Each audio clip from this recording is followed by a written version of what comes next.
नमस्कार, मी doctor Kishor Bagade, medical admission guidance YouTube चॅनलमध्ये आपणा सर्वांचं स्वागत आहे.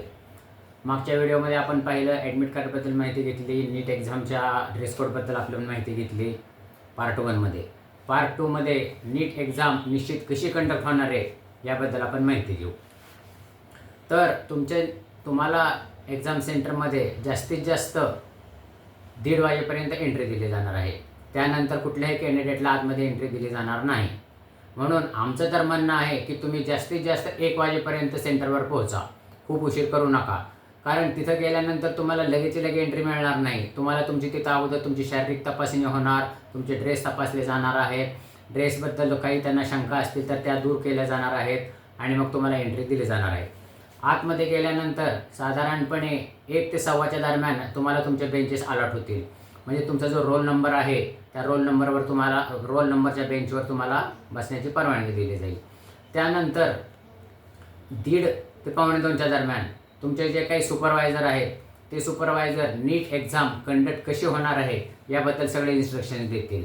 काय काय करायचं आहे, कसं कसं करायचं आहे याबद्दल माहिती दिली जाणार आहे. तुम्हाला 1:45 वाजता बरोबर तुमची टेस्ट बुकलेट आणि OMR शीट मिळणार आहे. सामान्य भाषेमध्ये बोलायचं झालं, म्हणजे सामान्य परीक्षेमध्ये बोलायचं झालं तर तुमची प्रश्नपत्रिका आणि उत्तरपत्रिका मिळणार आहे. टेस्ट बुकलेट मिळाल्या तुम्ही काय करायचं तर टेस्ट बुकलेटचे पेजेस सगळे मोजायचे. किती आहेत? 1 2 3 4 5 6 7 8 9 10. आणि ते पेजेस बरोबर वरती लिहिलेल्या पेजेसला मिळते जुळते आहेत का नाही ते बरोबर बघायचे. त्यात जर काय तुम्हाला तफावत वाटली तर तुम्ही ताबडतोब सुपरवायझरच्या निदर्शनास आणून द्यायचं आहे. त्यानंतर 1:15 ते 2च्या दरम्यान OMR शीटवर आणि टेस्ट बुकलेटवर तुम्ही तुमचा डाटा भरायचा आहे. डाटामध्ये काय काय भरायचं आहे? तुम्ही तुमचं नाव भरायचं आहे, वडिलांचं नाव, आईचं नाव, तुमची सही करायची आणि रोल नंबर टाकायचा आहे. हे भरताना खूप काळजीपूर्वक भरायचं आहे. तुम्हाला ओव्हर रायटिंग करण्याची परवानगी NTA ने दिलेली नाही. खाडाखोड चालणार नाही. ओव्हर रायटिंग म्हणजे एकावर एक गिरवणे.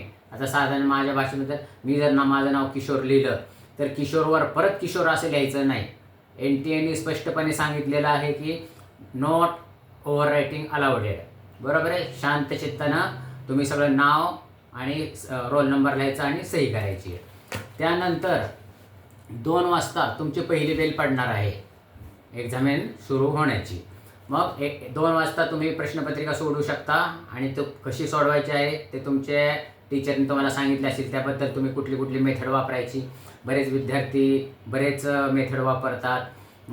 शिक्षकानुसार तुमची परीक्षा कशी सोडवायची आहे हे ते तुम्ही शिकलेलाच असतात. तो काय आपला भाग नाही आहे. तर ह्या परीक्षेच्या दरम्यान म्हणजे 2 वाजल्यापासून ते 5:20 ह्याच्यामध्ये पण काही इतर गोष्टी तुम्हाला कराव्या लागणार आहेत. तर ह्याच्यामध्ये एक अटेंडन्स सीट असतं. जे तुमचे सुपरवायझर आहेत त्यांच्याकडे अटेंडन्स सीट असतं. त्याच्यावर तुम्हाला 2दा सही करायची आहे. पहिल्यांदा एक्झामिनेशन सुरू झाल्या एकदा आणि दुसऱ्यांदा एक्झामिनेशन संपल्यावर एकदा. त्याचबरोबर तुम्ही एक पासपोर्ट साईज फोटो नेलेला आहे जो तुम्ही NTA एक्झाम देताना NTA एक्झामचे अर्ज भरताना अपलोड केलेला आहे. तो फोटो परत त्याच्यावर अटेंडन्स शीटवर चिटकवायचा आहे. ते तुम्हाला चिटकवण्यासाठी तुमचे सुपरवायझर मदत करतील. तसंच अटेंडन्स शीटवर तुमचा डाव्या हाताचा अंगठा इम्प्रेशन करायचा आहे. ह्या गोष्टी तुम्हाला तिथं करायच्या आहेत. म्हणजे अटेंडन्स शीटवर तुम्हाला 2दा सही करायची, स्टार्टला एंडला, आणि तुम्हाला थंब इम्प्रेशन करायचं आहे आणि तुमचा पासपोर्ट साईजचा फोटो चिटकवायचा आहे. त्याचप्रमाणे तुमच्या आन्सर शीटवर आणि अटेंडन्स शीटवर तुमचे जे सुपरवायझर आहेत त्यांची पण सही घ्यायची आहे.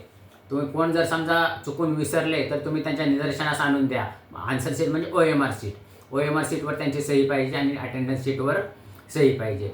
तुम्ही पण विचारपूर्वक ह्या गोष्टींकडे लक्ष द्या, कारण क्षुल्लक गोष्ट तुम्हाला खूप पुढं अडचणीत येऊ शकते. तर अशा रीतीने तुमची NTA नीट एक्झाम कंडक्ट होणार आहे. ह्याच्यामध्ये तुम्हाला 3दा वॉर्निंग दिली जाणार आहे. स्टार्टिंग बेल म्हणजे एक्झामिनेशन सुरू झाल्यानंतर एकदा, मिडल बेल म्हणजे परीक्षा मध्यपर्यंत आली तेव्हा, आणि एंड बेल म्हणजे सगळ्यात शेवटी परीक्षा संपली तेव्हा शेवटची बेल पडली की तुम्ही तुमचं आन्सर्स देणं बंद करायचं आहे. अशा रीतीने तुमची NTA एक्झाम नीट एक्झाम पार पाडणार आहे. सर्व विद्यार्थ्यांना नीट एक्झामिनेशन खूप शुभेच्छा. तुमचा अभ्यास चांगला झालेलाच आहे. तुम्हाला भरपूर यश मिळावं ही मेडिकल ॲडमिशन गायडन्सतर्फे सदिच्छा. हा व्हिडिओ तुम्हाला आवडलाच असेल तुम्ही तुमच्या मित्रांना शेअर करा.